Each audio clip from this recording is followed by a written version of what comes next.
Noah Harper rode his bike down the quiet street of Oak Ridge, Minnesota. The summer sun was setting, painting the sky orange and purple. He was 10 years old, with messy brown hair and bright blue eyes. His mother wanted him home before dark, but he had lost track of time while playing with friends at the park. As Noah pedaled faster, a strange light appeared above him. It was not the sun or the moon or any light he had ever seen before. The light grew brighter and bigger. Noah stopped his bike and looked up. His heart beat fast in his chest. The light became a large circle above him. It hummed with a sound that made his teeth hurt. Noah wanted to run, but his legs would not move. The light pulled at him, lifting him slowly off the ground. He opened his mouth to scream, but no sound came out. His bike fell to the ground as he floated higher and higher. Then everything went black. Diane Harper stood at the kitchen window, checking her watch again. Noah was late. Frank, her husband, put his hand on her shoulder. "He's probably still with Ben and those boys from school," Frank said. "You know how he loses track of time." Diane shook her head. "He's never this late. Something's wrong." Their daughter Abigail, 14 years old and already acting much older, looked up from her homework at the kitchen table. "Want me to go look for him, Mom?" Before Diane could answer, the phone rang. It was Ben's mother. No, Noah had left the park an hour ago, heading straight home. It wasn't a long ride. Frank grabbed his car keys. "I'll drive around the neighborhood." 20 minutes later, Frank called Diane from his cell phone. His voice shook as he spoke. "I found his bike on Maple Street. Noah isn't here. Call the police." The next few days passed in a blur of police questions, search parties, and news reporters. Officer Greg Peterson led the investigation, bringing in special equipment when they found strange burn marks on the pavement near Noah's bike. "These energy readings don't make sense," the police scientist told Officer Peterson. "And this material, I've never seen anything like it." Days turned into weeks. Weeks turned into months. The case went cold. The police had no leads, no witnesses, no answers. The news reporters stopped coming. The neighbors stopped asking. Life in Oak Ridge tried to return to normal, but for the Harper family, nothing would ever be normal again. Frank started drinking too much. Diane quit her job to focus on finding Noah. She put up new posters every week. She called the police station every day. Abigail became quiet and serious, taking care of the house while her parents fell apart. 3 months after Noah disappeared, Dr. William Foster at NASA detected strange signals from deep space. The signals didn't match any known pattern. They appeared for 6 minutes, then stopped. When they appeared again the next night, Dr. Foster called his supervisor. "These aren't random," Dr. Foster insisted. "There's a pattern here. Someone is sending these signals." His supervisor laughed. "Someone? You mean aliens? Keep this to yourself, Bill. We don't need that kind of publicity." But Dr. Foster couldn't ignore what he found. The signals contained data, complex data that his computers couldn't decode. He worked on it in secret, telling no one else. Meanwhile, the Harper family tried to move forward. Frank went back to work. Diane joined a support group for parents of missing children.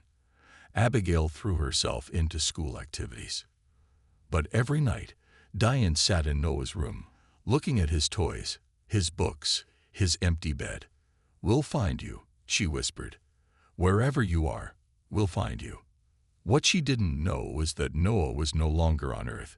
He was awake, strapped to a metal table in a sterile room, surrounded by tall figures with scaled skin and large, dark eyes. They watched him with cold curiosity as he cried for his family, a family that couldn't hear him across the vast emptiness of space. 5 years passed since Noah Harper vanished. His room remained untouched in the Harper home, like a shrine to a missing child who never grew older than 10. Diane still placed a cake with candles on his birthday each year. Frank still checked the answering machine every day when he got home from work, hoping for news. Abigail, now 19, had put off college to stay close to home. Then everything changed on a Tuesday morning in October. The world watched their television screens as enormous ships appeared in the skies above major cities. They were smooth and silver, shaped like giant teardrops. They hovered silently for 3 days while governments around the world panicked. Some countries pointed weapons at the ships. Others sent radio messages of peace. On the 4th day, the ships broadcast a message in every language on Earth. We come in friendship. We are the Galactic Council, a union of 27 peaceful species.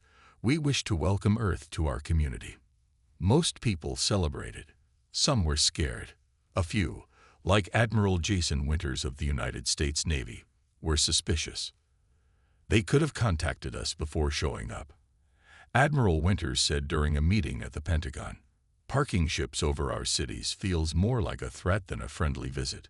But the president wanted peace. He chose Ambassador Patricia Miller to lead Earth's diplomatic team. She was smart, calm, and good with words.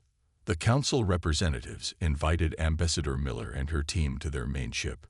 The aliens looked strange to human eyes. The leaders were tall reptile-like creatures called Zathur, with green scaly skin and 4-fingered hands. Their assistants were insect-like beings called Vexri, with hard outer shells and many limbs. "We offer technology, medicine, and protection," said Gorek, the Zathur leader.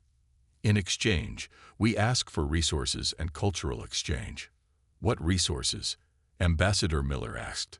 "Nothing you cannot spare," Gorek replied. "Minerals, certain plants, and permission to study your planet and people." The negotiations lasted weeks. The council seemed generous, offering cures for diseases and new energy sources. Earth's governments voted to join the council, despite Admiral Winters and other military leaders urging caution. One evening, as Admiral Winters was leaving the Pentagon, a small Vexri approached him in the parking lot. The creature looked nervous, checking to see if anyone was watching. "Admiral," the Vexri whispered in clicking sounds translated by a device around its neck. "I am Tiki. I work as an aide in the council. There is something you should know." Admiral Winters looked around to make sure they were alone. "What is it?" "The council is not what it appears," Tiki said. "They have been watching Earth for decades. They have taken humans for study." The Admiral's mind immediately went to the thousands of missing persons reported every year. How many? Where are they kept? Many. Hundreds. The council has laboratories on several worlds. Tiki's limbs trembled. "They find humans fascinating, especially your children. They heal quickly. They adapt. They survive conditions that would kill other species." "Why are you telling me this?" Admiral Winters asked. "Not all council members agree with these methods," Tiki said. "Some of us believe it is wrong. I can provide information about these facilities." Admiral Winters thought carefully before speaking. "If what you're saying is true, we need proof." Tiki handed him a small crystal. "This contains coordinates and security codes for a research station orbiting Proxima Centauri. Your species now has ships that can reach it using the technology we provided." The Admiral took the crystal. "If this is a trap." "It is not, but I must go before I am missed." Tiki scurried away into the shadows. Admiral Winters held the crystal tightly in his hand. If the alien was telling the truth, Earth had made a terrible mistake. He needed to assemble a team he could trust, people who could investigate without alerting the council or their human supporters in the government. The first name that came to mind was Lieutenant Zoe Campbell, the best pilot in the Navy's new space division. The second was Captain Eric Doyle, a Marine with special operations training. They would need both skill sets if they were going into a council facility to find proof of human captives. And perhaps, though he hardly dared hope, find missing children like Noah Harper. Lieutenant Zoe Campbell checked her weapons one last time as the small stealth ship approached the council research station. The ship was new, built with a mix of Earth and council technology. It was designed to be nearly invisible to sensors. 5 minutes to docking, Captain Eric Doyle said from the pilot's seat. He was a tall man with a serious face and steady hands. Remember, we're looking for proof, and if possible, survivors. No heroics. Zoe nodded. The crystal says there are 23 humans aboard, plus about 40 council staff. Their ship attached to an unused airlock on the dark side of the station. Using the security codes from Tiki, they opened the doors without setting off alarms. They wore special suits that would hide them from most security sensors. Which way? Eric asked, as they entered a dimly lit hallway. Zoe checked the small device that translated the crystal's data. Research cells are 2 levels down. They moved quickly but carefully through the station. They passed several Zathor and Vexri workers, but their suits worked well. The aliens looked right through them. On the lower level, they found locked doors with strange symbols. Zoe used the crystal to translate. This says Human Research Wing. We're in the right place. The security panel accepted the code from Tiki.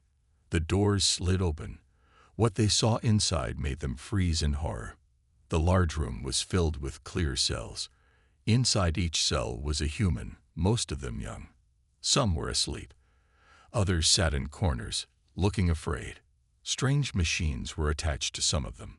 "My God," Zoe whispered. Eric pointed to a door at the end. "Control room. We need records." They hurried to the control room. Inside, screens showed views of each cell. One Vexri sat at the controls, but didn't see them enter. Eric moved behind the alien and used a stun weapon. The Vexri fell to the floor, unconscious. "Watch the door," Eric said as he began searching the computer systems. Zoe stood guard while Eric downloaded files. The screen showed videos of experiments. Humans being exposed to extreme heat, cold, and pressure. Tests of endurance, pain tolerance, and fear responses. Children healing from injuries that would kill adults. "This is worse than we thought," Eric said, his voice tight with anger. "They've been doing this for decades." Zoe suddenly pointed at one of the screens. "Look at cell 17. The screen showed a thin boy with dark hair. He looked about 15 years old. He sat on a small bed, staring at the wall.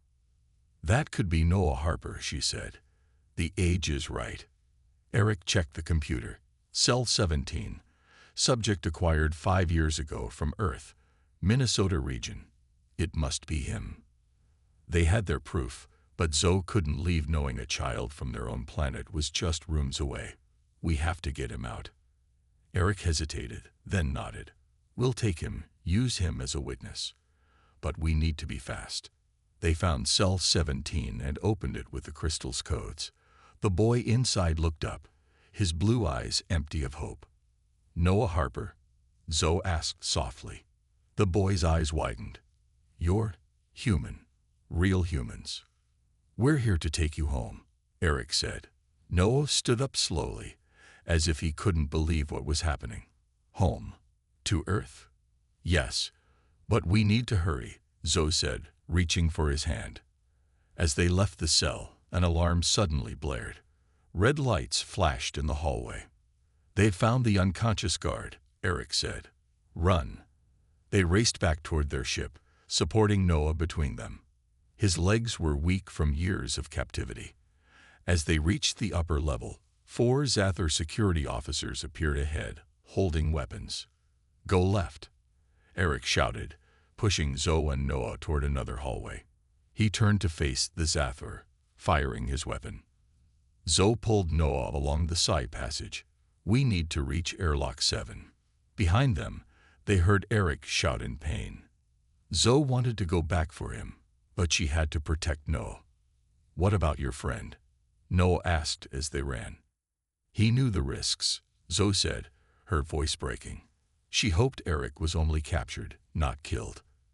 They reached the airlock where their ship waited. Once inside, Zoe strapped Noah into a seat and took the pilot's controls. "I've never flown this alone," she muttered, starting the launch sequence.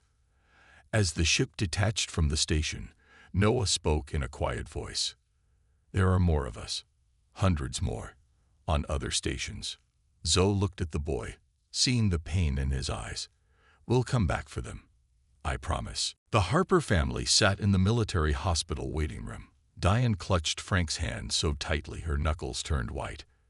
Abigail paced back and forth, unable to sit still. Admiral Winters had told them only that their son had been found, not where or how. The door opened, and Lieutenant Zoe Campbell walked in. "Mr. and Mrs. Harper, Noel is ready to see you now." They followed her down a long hallway. Zoe spoke softly as they walked.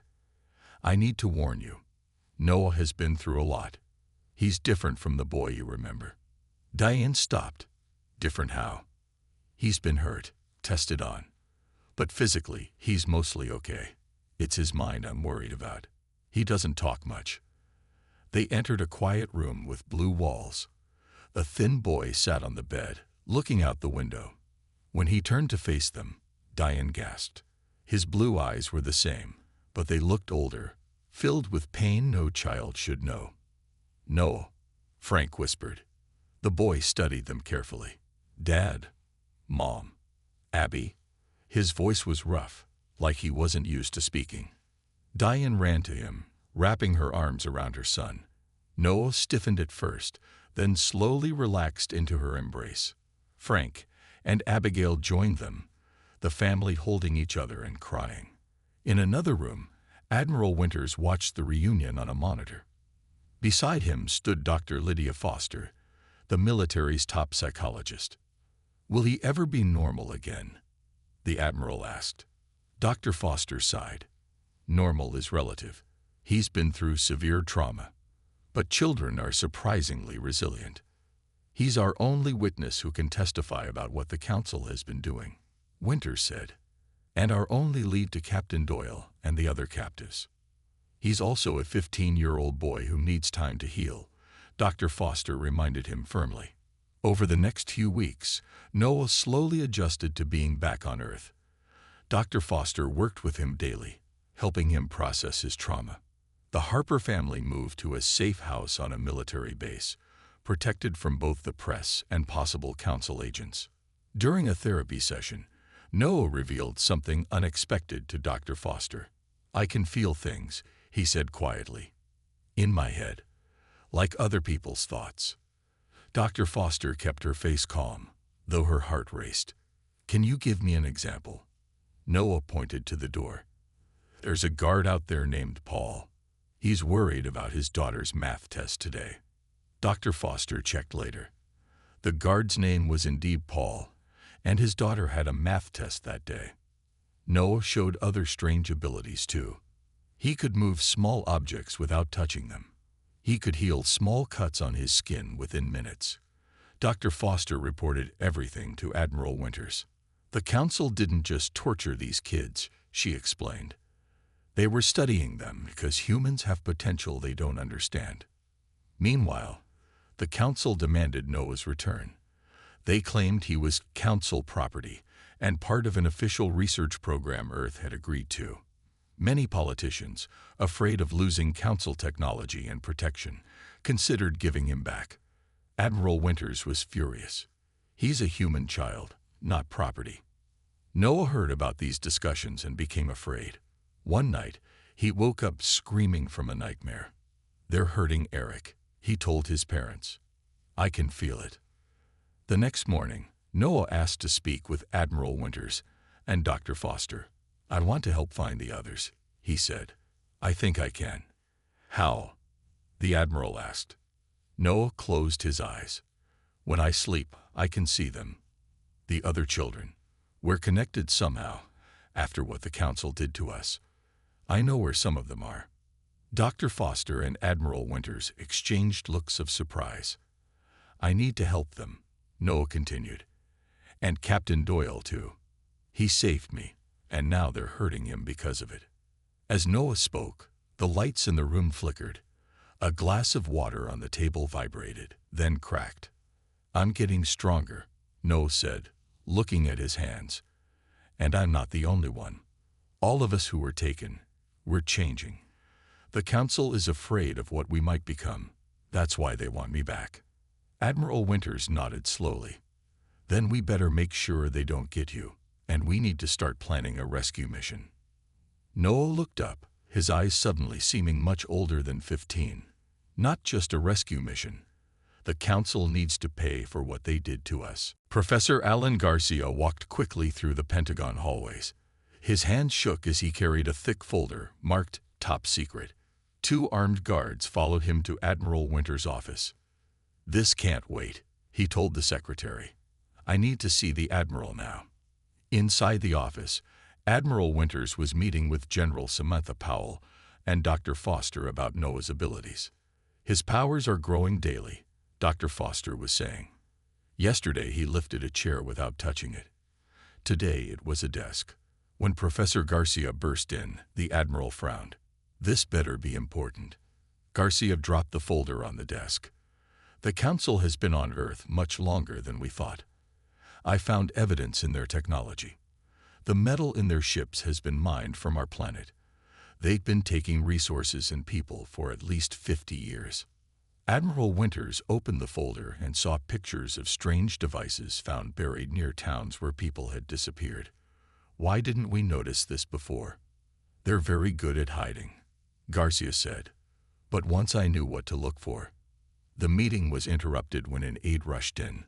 "Sir, the Council has sent an ultimatum." On the main screen, the face of Gorak, the Zathor leader, appeared. His reptile eyes were cold. "People of Earth," he said, "you have stolen Council property.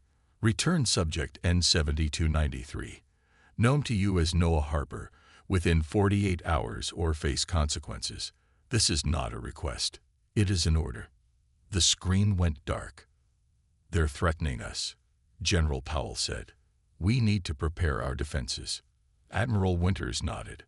"And we need to tell the public the truth."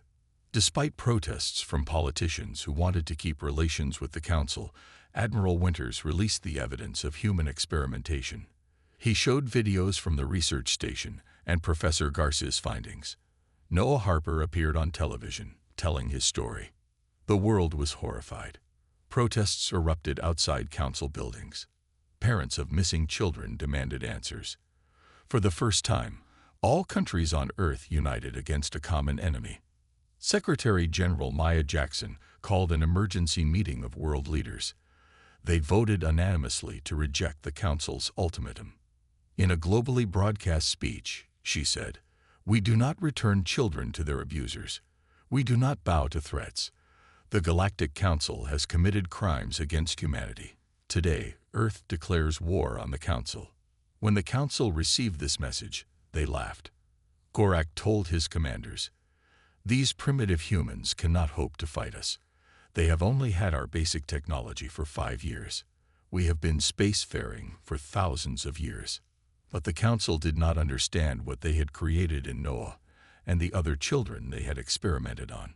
At the military base, Noah worked with engineers to improve Earth's weapons. The tests and pain he had endured had given him knowledge of Council technology. He remembered every device they had used on him, every machine he had seen. "Their ships have a weakness here," he explained, pointing to a model. "Their shields can't block a specific frequency, and their weapons need 10 seconds to recharge after firing." Noah also continued to connect mentally with the other captives. Every night, he drew maps showing their locations. "There are 23 detention centers," he told Admiral Winters. "Most of the children are here, in the Proxima Centauri system, but there are others spread across 9 systems. General Powell developed a plan called Operation Liberation. Earth would send ships to all detention centers at once, using Noah's information to bypass security. "The Council thinks we're weak," she said during the planning meeting. "They don't know what we're capable of when our children are threatened." Noah sat quietly at the back of the room. In his mind, he could feel the other captive children. They were waiting, growing stronger, just like him. Some could move objects. Others could heal quickly. A few could even control Council technology with their thoughts. "We're ready," Noah said. "All of us. We've been ready for a long time." The date was set. In 1 week, Earth would launch the biggest rescue mission in human history. Major Kyle Freeman checked his weapon one last time as his team prepared to enter the largest Council detention center. 100 Special Forces soldiers waited in 20 small ships, hidden behind a moon. Similar teams were positioned near all 23 detention centers across Council space. Remember, Kyle told his team, our priority is rescuing the captives. The scientists are secondary targets. On Earth, Noah sat in a special room filled with screens and equipment. Dr. Foster stayed by his side as he closed his eyes and reached out with his mind. I can feel them all, Noah said. They know we're coming. Admiral Winters watched the clock.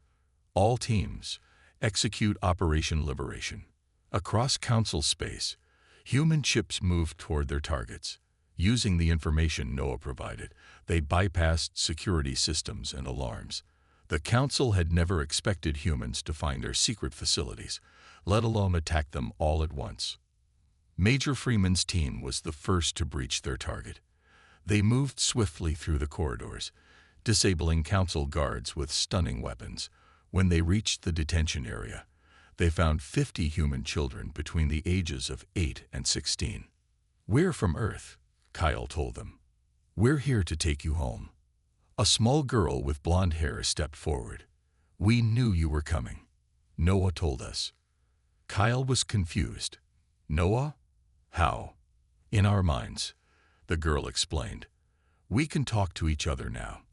The Council made us this way. As Earth forces secured each facility, they discovered that all the captive children had developed abilities similar to Noah's. Some could move objects. Others could heal quickly. A few could control machines with their thoughts. On one station, soldiers found Captain Eric Doyle. He was weak from torture but alive. When asked how he survived, he pointed to a 12-year-old boy in a nearby cell. He kept me alive, Eric said. He can heal people. While the rescue operation continued, the Council finally realized what was happening. Gorak raged at his commanders. How did they find all our facilities? How did they bypass our security? The Council launched ships to attack the human rescue teams, but they were too late. Most of the children were already safely aboard Earth vessels, and when Council ships did engage humans in battle, they found that their weapons mysteriously malfunctioned or their shields failed at critical moments. Back on Earth, Noah smiled as he sensed what was happening. The children are helping. They're using their abilities to protect the rescue teams. One by one, reports came in.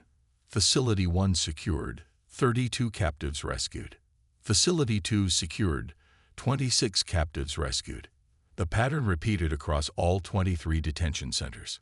In total, 617 human children were freed from Council control. Earth forces also captured hundreds of research files and several Council scientists. As the Earth ships raced home, the Council launched attacks on human colonies.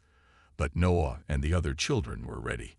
Working together across space, their minds joined in a powerful network. They created a shield of energy around Earth and its colonies. Council weapons couldn't penetrate the shield. Their technology, which they had used to torture and experiment on human children, now failed against the very abilities they had helped create. Admiral Winters received reports of the strange shield protecting Earth. He looked at Noah, who sat with his eyes closed, sweat running down his face as he concentrated. How long can you maintain this? The Admiral asked. Long enough, Noah replied. But we need to do more than defend. The Council will keep trying to hurt us unless we stop them completely. Dr. Foster checked Noah's vital signs, worried by how much energy he was using. What are you suggesting? Noah opened his eyes. They glowed with an unnatural blue light. The children and I have been talking. We know where the Council leaders live. We know their weaknesses. We know how to end this. Admiral Winters leaned forward. How? The Council has been burning human lives for decades, Noah said. It's time we burned something of theirs. The Admiral understood. The rescue mission had been just the beginning. Now it was time for Earth to go on the offensive. Admiral Winters stood on the bridge of the Earth's largest warship, now named Justice. Around him, officers worked at control stations while screens showed hundreds of Earth ships moving into formation. It was the largest fleet humans had ever assembled. "All ships report ready, sir," said Lieutenant Zoe Campbell, now promoted after her rescue of Noah. "Begin Operation Burning," the Admiral ordered. The fleet jumped into faster-than-light travel, using technology adapted from Council ships. Their target was Zathor Prime, homeworld of the reptilian species that led the Council and directed the experiments on human children. On board the Justice, Noah sat with 50 other rescued children in a special chamber. They joined their minds together, becoming more powerful as a group than any one of them alone. Through this connection, they could disable Council weapons, disrupt their communications, and even control some of their technology. "They don't know we're coming," Noah told Admiral Winters through the ship's communication system. "Their sensors aren't detecting us." The Earth fleet arrived at Zathor Prime and surrounded the planet. The Zathor were completely surprised. Their orbital defenses remained silent, disabled by the children's combined mental powers. "Send the message," Admiral Winters ordered. The face of Secretary General Maya Jackson appeared on screens across the Zathor world. "People of Zathor Prime, we are representatives of Earth. For decades, your leaders have abducted our children and subjected them to cruel experiments. Today, you will face justice for these crimes." The Zathor leaders scrambled to organize a defense. They called for help from other Council worlds, but their communications were blocked. They tried to launch weapons, but their systems failed. For the first time in their long history, the Zathor felt true fear. Earth ships targeted only military bases and government buildings. Admiral Winters had been clear. "We are not like them. We don't hurt innocent civilians." As buildings burned across the Zathor capital, the Supreme Overseer of the Council requested to speak with Earth's leaders. His name was Draz, and he had personally approved the human experimentation program. "You have made your point," Draz said when his image appeared on the Justice's main screen. "We will release all research on humans and pay compensation." Admiral Winters looked at Noah, who shook his head. "He's lying," Noah said. "He's just trying to buy time until their backup arrives." "No deals," the Admiral told Draz. "Surrender unconditionally, or we continue." Draz's scales darkened with anger. "You primitive creatures dare to make demands. Do you know how many species we have wiped out for less?" Noah stepped forward. "You didn't wipe them out.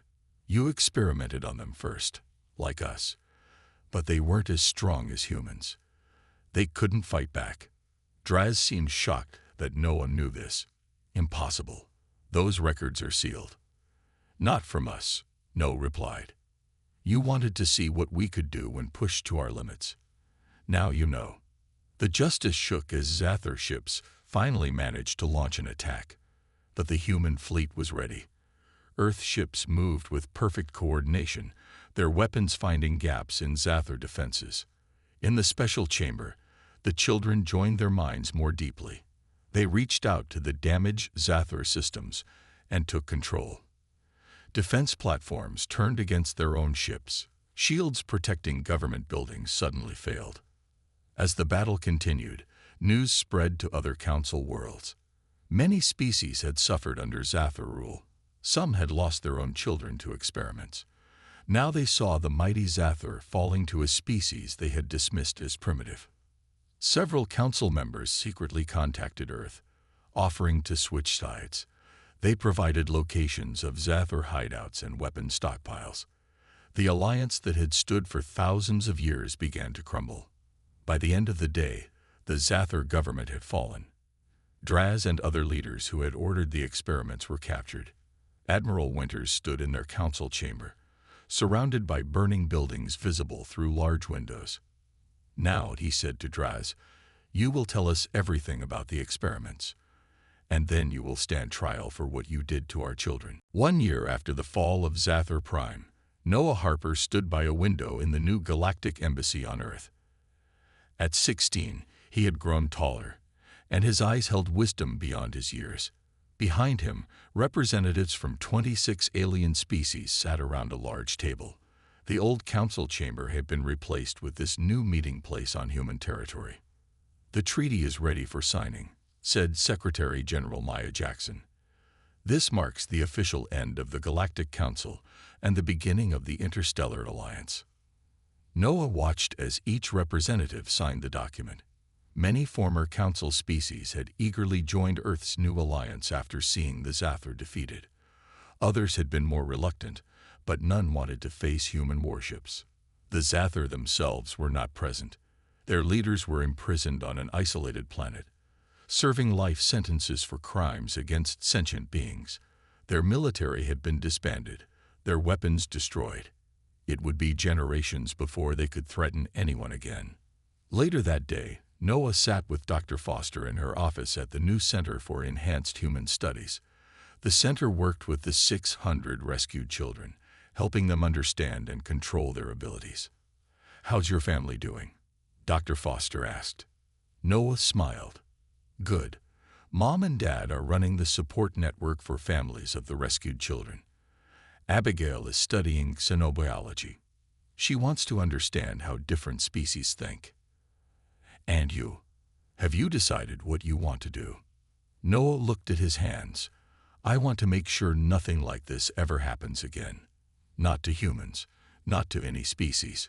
Across the city, Admiral Winters met with leaders from former Council worlds who had joined the Alliance. They were impressed by how quickly Earth had established itself as a galactic power. "We'd never imagined humans could achieve so much in so little time," said a Vexri representative. "You made a mistake," Admiral Winters replied. "You thought cruelty would make us weak. Instead, it made us stronger." At the Parker Medical Center, Captain Eric Doyle was finally released after months of treatment. The torture he had endured at Council hands had left scars, but he was whole again. As he walked out of the hospital, he found Kyle Freeman waiting for him. "Good to see you on your feet," Kyle said, shaking his hand. "Thanks to you and your team," Eric replied. "I hear they've given you a ship of your own now." Kyle nodded. "The Explorer.